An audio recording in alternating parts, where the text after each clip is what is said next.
Amidst all the doom and gloom in the crypto market right now, could this be the one little bit of hope we can grasp onto? Oh man, so the crypto markets continue to sit on a cliff edge. Could this one thing amongst a sea of horrible things going on be the one hope we have? Bitcoin currently in a falling wedge, which if you know TA is a bullish pattern. But as we know, there is so much going on in the macro economy right now. The Silvergate liquidation, JP Morgan splitting ties with Gemini, the US government about to dump $1 billion worth of crypto. And could there be another collapse already getting ready to be the next one after Silvergate? This market is super painful. You can see here right now, we are in this falling wedge. We were just weeks ago sitting at 25,000, now losing 22,000, which is an important level. And you can see here, the green line here is horizontal support, which we held earlier in the mid of Feb at around that 21.5k level. If Bitcoin loses this level, we create a lower low, and that could spell pain on the larger time frames. You can see we're in a big ascending broadening wedge. Within there, we're in a falling wedge. Now, here's the thing.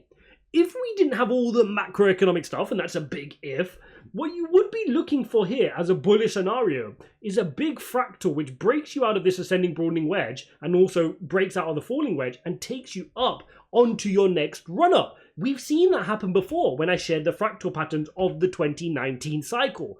But the problem we have right now is there are so many major catalysts going on. We've got an important jobs figure tomorrow as well. In this video, I'm also going to break down the expectations for that. But first and foremost, I want to share some hope because there's going to be a lot of negatives. Let me share one bit of hope. So the falling wedge from a technical perspective gives you a little bit of hope.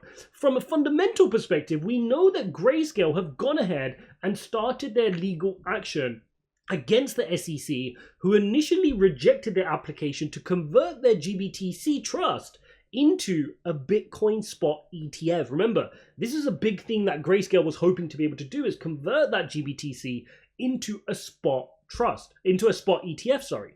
Now we know we have numerous Bitcoin futures ETFs, but why do the SEC continue to refuse and shut down anybody who submitted a Bitcoin spot ETF? Now you can see here the argument that the pro ETF people are making, which is futures derive their pricing from the underlying spot market, given that they are derivatives of spot Bitcoin. So given my background in traditional finance, I worked on derivatives. Derivatives simply means you take your value from the underlying asset, okay? Now futures are 99.9% correlated to the spot price of Bitcoin. So the argument is, if you have a futures ETF, why are you not allowing a spot ETF? It's going to give more investor protection. If we're going to have Bitcoin futures being traded approved by the SEC, how can we not also have a Bitcoin ETF? It's exactly what we just said there. Is the commission acting arbitrarily? In other words, are they just doing what they feel like and not following the rule set in violation of the Administrative Procedure Act? Okay, now the court is expected to issue its ruling in 3 to 12 months. This could be a slow burner, guys. This already has been a slow burner, but this could be something that gives us the impetus we need in this market to trigger us on the next move. And guys, to put this into perspective, we saw there was some excitement after the futures ETF. That is nothing compared to a spot ETF. The amount of money that spot ETF will allow to on-ramp onto crypto will make the Silvergate issue and other issues look very small. It's going to allow so many people, so many institutions to get exposure to crypto in the safest way possible, and you'll see some serious inflows if this spot ETF and others are announced. So there's a few options here. The commission could approve GBTC as a spot Bitcoin ETF, and everyone's going to be happy, and they can go and approve some of the other spot ETFs as well, because there's other companies who are proposing to do spot ETFs as well.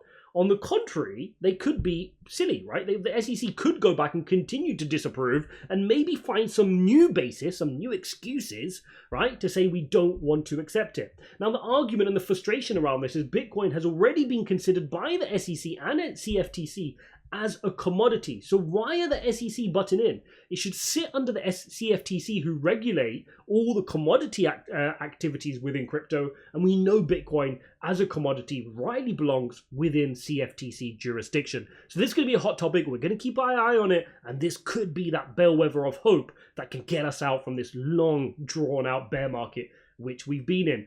few other things to update you on. I mean, this one annoyed me. Man sues Coinbase after $96,000 stolen from his account. I mean, he's saying that Coinbase didn't have all the right protections in place, and he's seeking a payout of $288K. I mean, you just need to wear your big boy pants, right? If you're using crypto, you understand the risks of crypto. Coinbase is not a bank. They're not FDIC insured where they're going to back your money. You've got to be sensible, right? So yes, you're going to fall for these. Some people are falling for these scams. You've got to be very, very careful out there.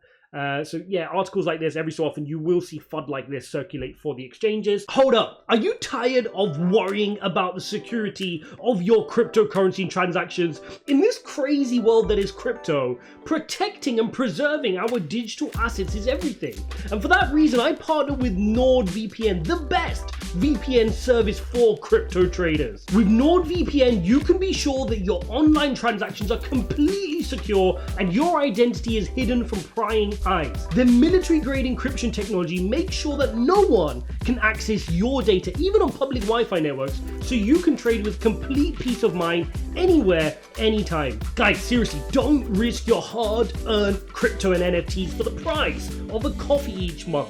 They've also offered a free month and up to 60% off their plans. Oh, and they've got a 30-day money-back guarantee. Guys, seriously, it's a small price to play for a rapid, safe VPN. Definitely check it out. Link is in the description. Ijaz.uk/NordVPN. And let's get back into this video. Let's also take a look at this one. This one's got a bit more of substance to it. But again, I'm going to debunk it here because a lot of people are spreading FUD around these things. Let's start debunking some of this stuff.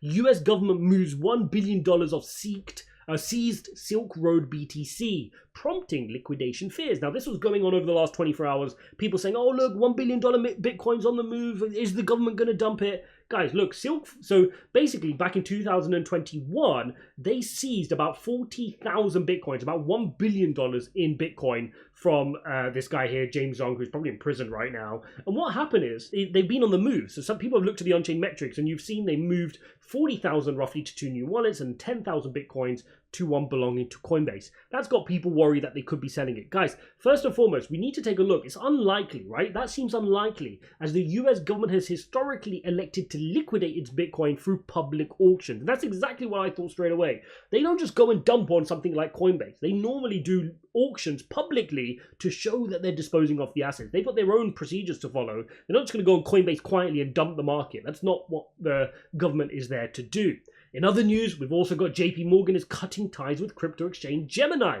More FUD spreading, right? Now, Gemini came out and said, tweeted to the effect, let me find it for you guys, despite reporting to the contrary, Gemini's banking relationship remains intact with JP Morgan. So again, we're going to have to wait till we get more idea around what's going on here. But again, nothing critical, bit of a nothing burger. I wouldn't worry too much about it. I mean, if you look at this, Gemini's loss of one major banking partner likely does not leave it in the figurative cold. Just more FUD, people trying to jump on the bandwagon because crypto's in a little bit of pain. Now, this one is where things could get more interesting. If you go back to months ago, months and months ago, I made a video along with a YouTube short talking about the risks of Credit Suisse and the struggles they continue to be in. Now, you can see here, Credit Suisse shares drop as annual report delayed following SEC call. If you take a look here, Credit Suisse shares hit a new intraday low on Thursday after the bank delayed the publication of its annual report following a call from the US Securities and Exchange Commission. So it sounds like the SEC rang them the evening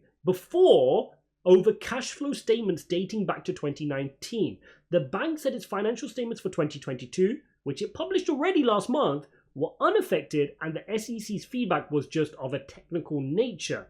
Management believes it's prudent to briefly delay the publication of its accounts in order to understand more thoroughly the comments received. Now, you guys know I've raised the alarm on Credit Suisse months ago. We were looking at the credit default swaps, which is the derivative you buy if you want to buy insurance on the collapse or the default of Credit Suisse. We saw those were starting to move in a direction, and we saw that could have an effect. So this is definitely one I want to watch. I'm not just going to dismiss this as FUD because Credit Suisse do have a few problems which they need to be able to navigate through. Now, we can get on to the good stuff because ADP jobs figure, this is going to move markets. We had that yesterday. We covered it off, hotter than expected. The JOLTS report, we covered that off yesterday, hotter than expected. Tomorrow, we get the most important one, which is your non-farm payrolls. Last month, it came in at a blockbuster, 517,000.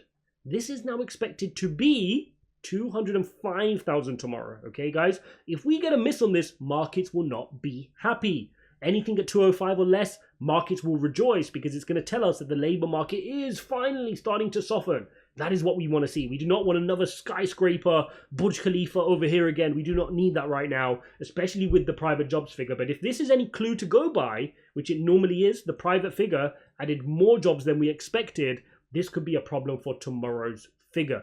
Keep in mind next week, CPI, PPI, and then on the 22nd of March, FOMC. The market is making no unsure qualms here about the fact that they're pricing in that we're going to get 50 basis points. 77% of the market is pricing in 50 basis points. Now, if those figures come in softer, if we see that labor market is coming down, if we see CPI is coming down, and we can look back and say, you know what?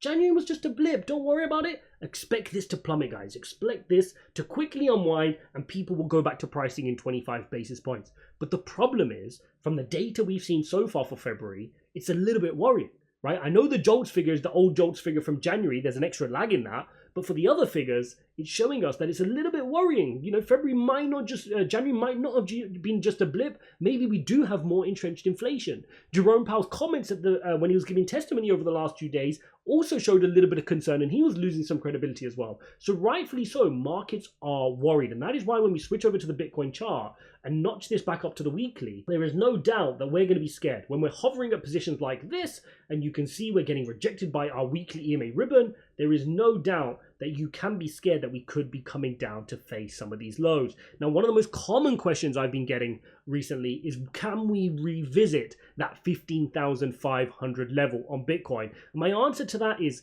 it's not going to be easy. A lot of people think it's going to be easy for us to reach 15,500. I think it's possible, but I don't think it's hugely probable. There will have to be a very specific set of events and pain for that to happen.